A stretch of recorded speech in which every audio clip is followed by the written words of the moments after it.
2025-yilda qanaqa drabika olish kerak degan aka-ukalarimiz uchun barcha turdagi drabikalar qilib berishadi. Misli alyuminligi bor. Misligi eng yaxshisi past so'kkan ishlaydi. Alyuminli 200 to'ki ishlaydi. Narxi necha pul farq qiladiganlarga 300 ming. 1,5 million so'mdan boshlanib 2 million 300 ming so'mgacha, 2 million 200 ming so'mgacha chiroyli qilib berishadi.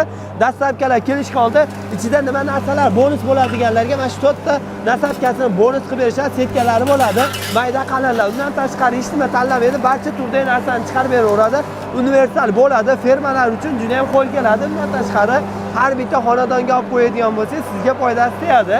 Garelkalarimiz 1 million so'mdan qilib berishadi. Atalab pishirganimdan tashqari bachir turdagi ovqatlar. Bu tomondagi esa pechkamiz ham chiroyli holatda qilib berishadi. Biz optim joyda, sexda turibmiz. Ishlab chiqaradigan qo'lmi, quruqmi farqi yo'q. Bemalol chiqarib beradi. Drabikalarimiz motorlari Xitoydan kelar ekan, yangi holatda qo'yib berishadi. Mana ko'rib turibsizlar. Xo'p, bu tomonda aytganimiz misligi va alyuminligi bo'ladi. Pastda nomerlar bor, Ravshan Medonimizdan chiroyli qilib berishadi.